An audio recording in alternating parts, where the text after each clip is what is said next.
Today, I want to talk to you about a real life scenario that has happened right here in the Houston area recently.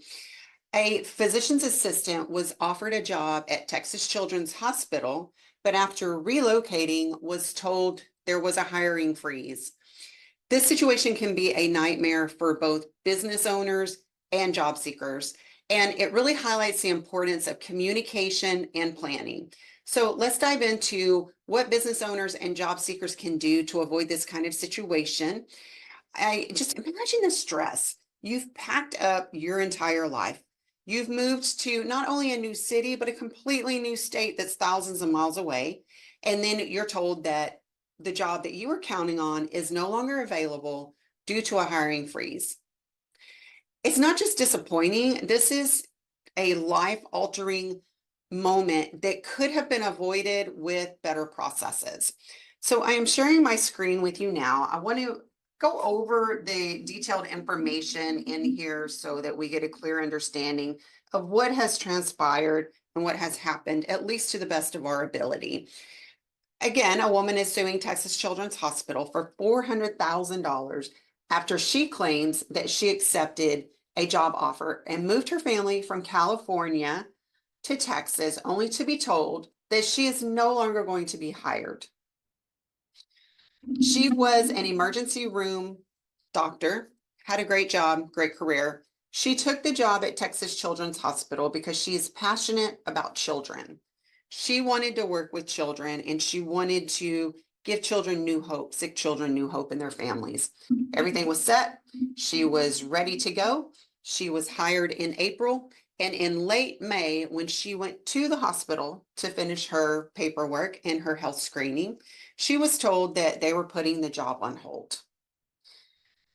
This is a situation that I've seen several times in my career. It is unfortunate, but it does happen. As you can imagine, she was naturally surprised. She didn't expect this. She had already accepted the position. She was moved to Houston. She was going to do her pre-screening, and then all of a sudden you show up, you get a phone call. Sorry, we're putting the job on hold. Now, I don't know if she went through a recruiter to get this position, if the recruiter dropped the ball, if she didn't have a recruiter on her side. I'm not sure of this situation. We only have very limited information on this situation, but I want to discuss some things that you can do as a business owner to try to prevent this. What are some things that you can do to avoid putting job seekers in this type of vulnerable position? For one, you want to make sure that you're always being transparent. Transparent communication is key. Hiring decisions don't happen in isolation. If there's any chance of a hiring freeze or a budget shift, communicate that to your candidate. It is always better to delay the hiring process than to pull the rug out from underneath someone after they've made such a significant life change. Make sure that you are also solidifying budgets and hiring plans early. Before you even start recruiting, you need to ensure that your budget and headcount approvals are locked in. Uncertainty during the hiring process can lead to situations like this, where a candidate is left hanging due to internal decisions. Now, I know that having a budget and a headcount approval locked in doesn't necessarily mean these types of situations aren't going to happen. They do. I've seen it happen many times.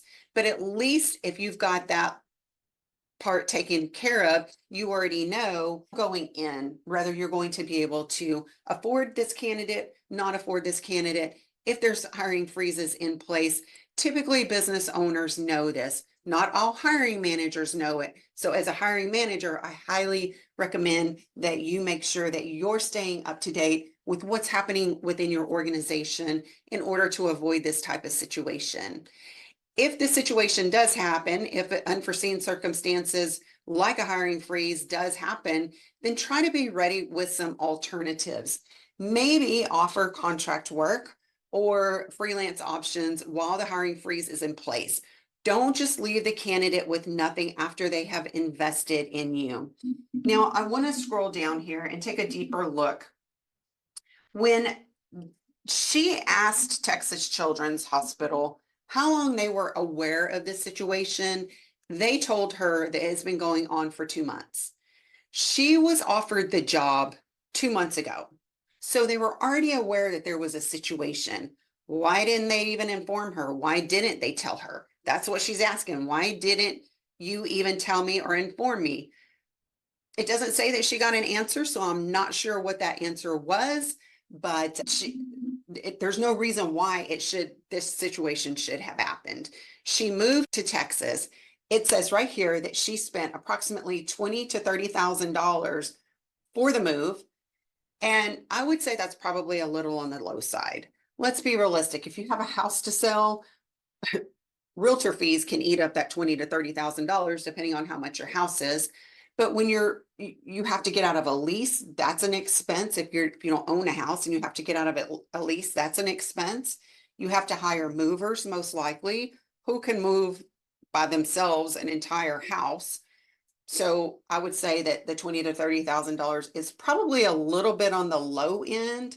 Then she says right here that you have the expense of flying. I'm assuming she covered her own expenses flying back and forth to interviews.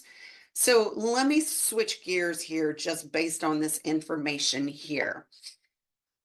If you are a job seeker, what can you do to protect yourself? First and foremost, make sure that you're doing your research. Always try to understand a company's financial health, their financial history, or any industry-wide trends before committing to a role. Make sure that you keep your ear to the ground for any potential instabilities. Ask questions during an interview. You as a job seeker need to make sure that you're asking as many questions to the hiring manager as the hiring manager is asking you. You want to make sure that before you leave your current company or a great job, that you know, at least have some type of understanding of what you're walking into. Now, I understand that there's information that is not available when it comes to privately owned companies.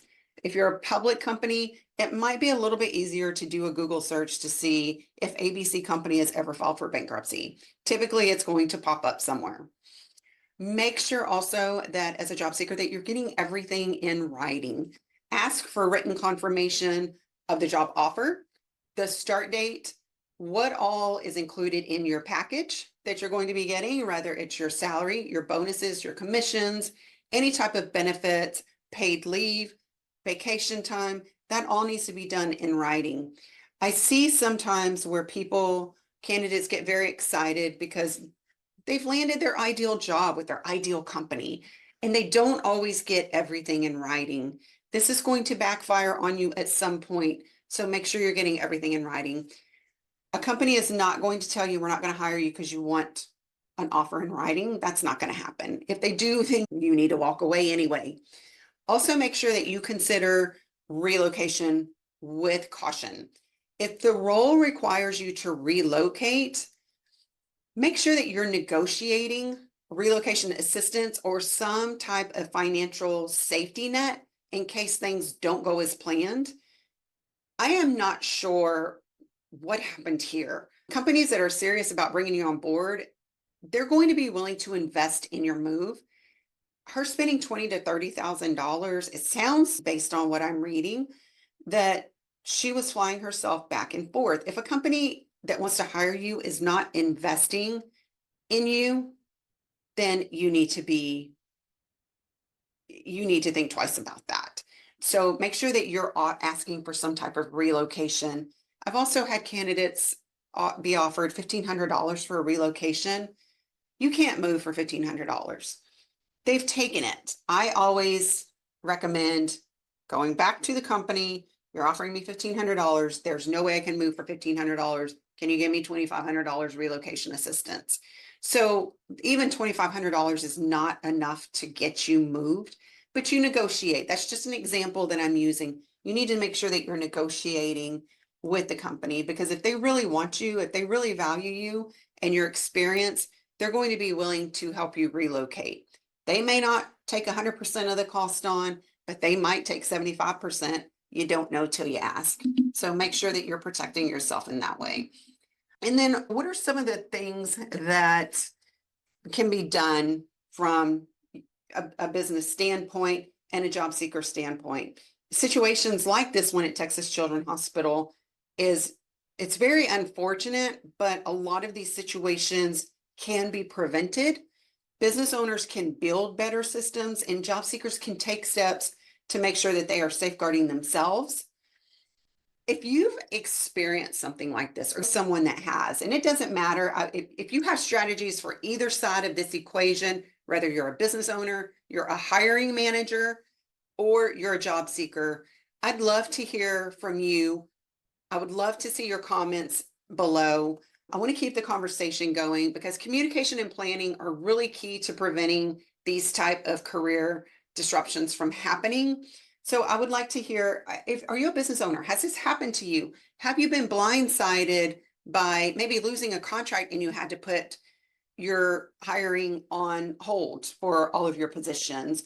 Or did you look past that and then things didn't go as planned? And then maybe from a hiring manager's perspective, you may not have a full insight on all of the financials that are going on within the organization. What have you experienced? Have you been faced with this? How did you handle it? And then a job seeker, if you're a job seeker or you're currently working and this has happened to you, what was the outcome of that? How did it work out for you? What did you do? What were some of the things that you experienced? I would love to hear what you have to say if this resonates with you. Please share in the comments below. Not only will you be sharing information that could help a job seeker, but your information can also help a business owner, regardless of which side that you're on. Education is key. Thank you for joining me. I just wanted to share this with you and see what your thoughts are. I hope to hear a lot of comments below. Let's keep the conversation going. Have a great day.